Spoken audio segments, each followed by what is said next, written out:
tonight. Hope you guys have a lot of fun. We have a lot of great comics coming up to the stage. The next one is a very funny comic out of San Francisco. Everybody put a big round of applause for Raphael Wolfgang. Thank you. One more time for James.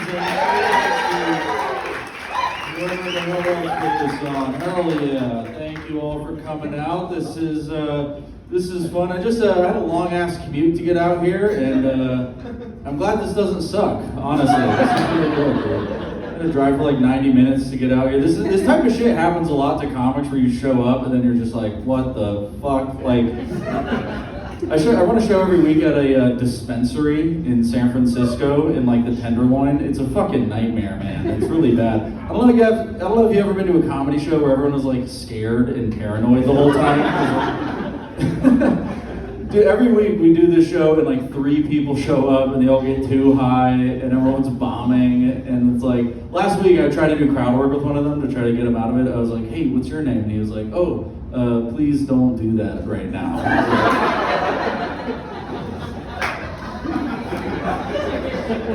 I was like, fuck you, man, that sucks. Dude. Thanks for coming to my hostage situation, I guess. Fuck me, man. Oh, this is dope though. This is real cool. I'm glad you brought up your dad. My dad's also a deadbeat, which is fun. I guess I wasn't gonna open with that, but now I feel like I have to.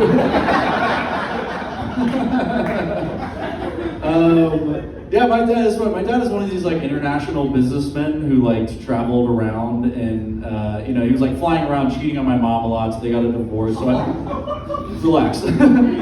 It's all right. He's actually really cool. He was fucking a lot. I mean, this guy was. I don't know. Is your dad getting any pussy? You know what I mean? Like, it's not.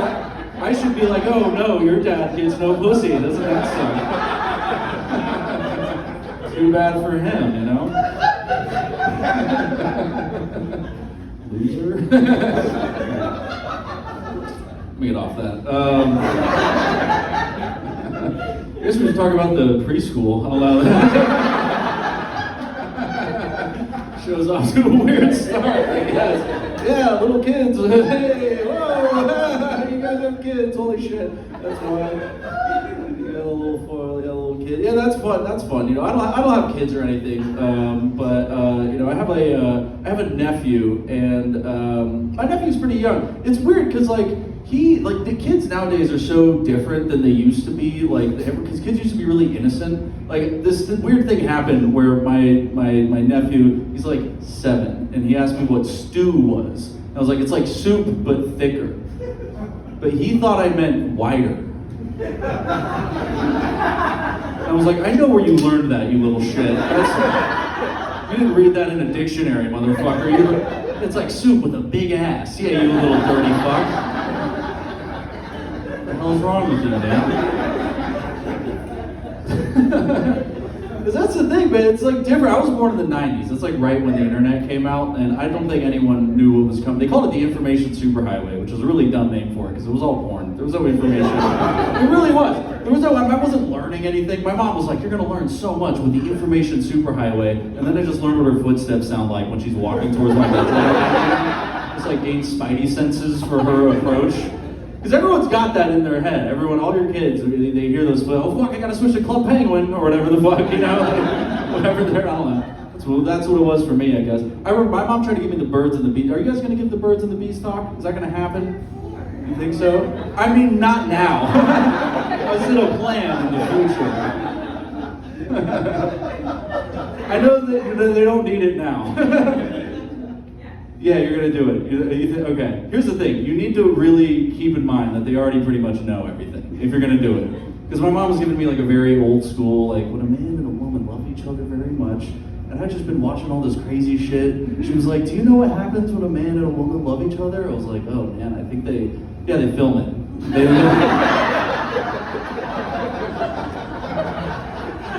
She's like, what the fuck did you just say? Wrong answer. I think that's pretty spot on if I had to say it myself. Didn't know. But yeah, I'll tell you a little bit more about myself here. I have a girlfriend. Me and my girlfriend have been dating for a couple years, which is dope. But the other day she said something funny to me. She told me she wanted me to start talking dirty to her in bed, which is a little scary as a man, right? Because you don't know where the line is. She was like, why don't you try calling me a bitch? And I was like, I'm not falling for that. Nope, not gonna. Nope, nice try, babe. Not gonna get me.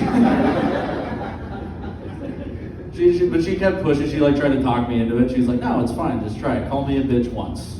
Don't tell me when. So I was like, all right. Give it a shot.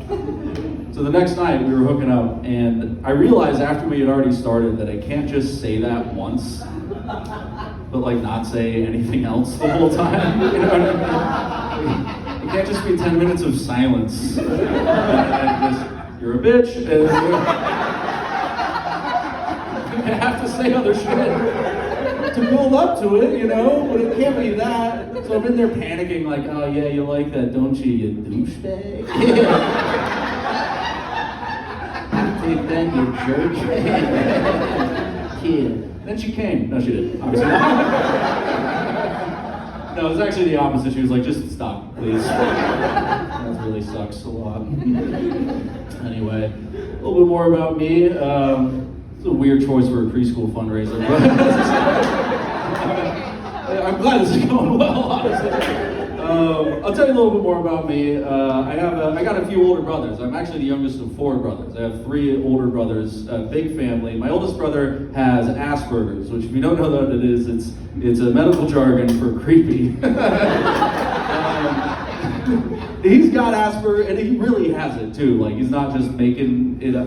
Do you ever notice everybody has something nowadays? Like, what's up with that? Why does everybody have, I don't buy it. I think some people have something, and sometimes your therapist just has bills to pay or something. You know what I mean?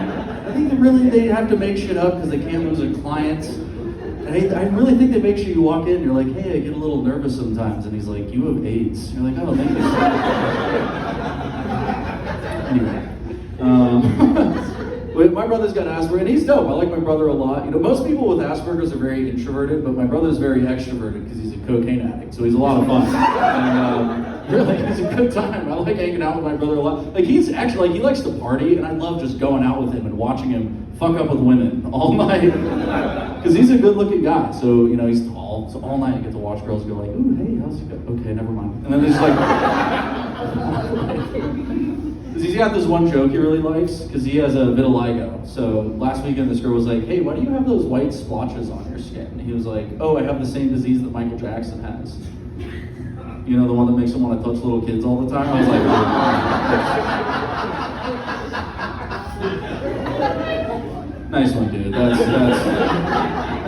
yeah, man, you're really gonna get laid tonight with that shit, dude. Good job. Totally gonna get. He's like, really? I'm like, no, obviously not. No. Not only are you not getting laid, we actually have to leave right now. We're fugitives now. We got to go live in the woods and eat your Asperger's or whatever. Anyway, I was talking to a coworker of mine the other day, and he was telling me he wanted to be a veterinarian when he was a kid, but he decided against it because you know, he grew up. When you're a kid, you think like veterinarian, you think they're like saving animals all the time, but then he discovered it's mostly just like killing them. It's like 90% of the job is just killing the animals that come in. Because people walk in, they're wanting to say, oh my God, my dog's sick. How much is surgery? And they're like $5,000. They're like, oh, never mind. You're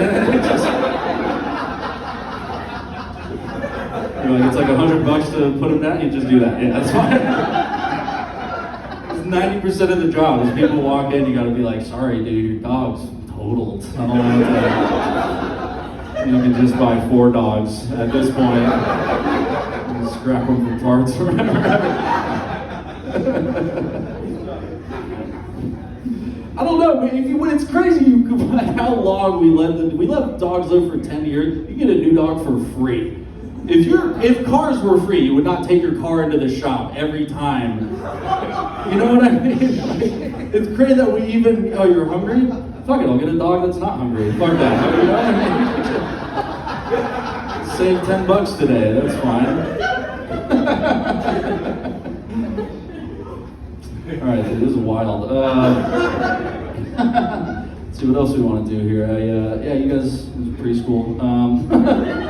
It's funny because I feel like it's easy to forget that we all used to, you guys are all like have kids, and it's weird because you all used to be kids. Like you used to all be, your kids were 4 or 5 years old, something like that, right? You guys all used to be babies, and now you guys have kids. It's just kind of a beautiful thing, but it's easy to forget that you all used to be kids. It's easy to forget that we all used to be babies, but it's like still in there somewhere in the back of your head.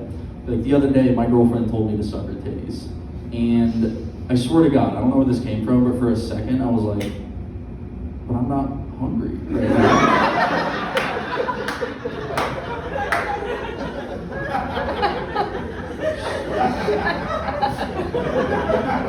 I just ate, Mommy. I'm okay. You guys have been a lot of fun, dude. I love you guys. Clap it up for your host here.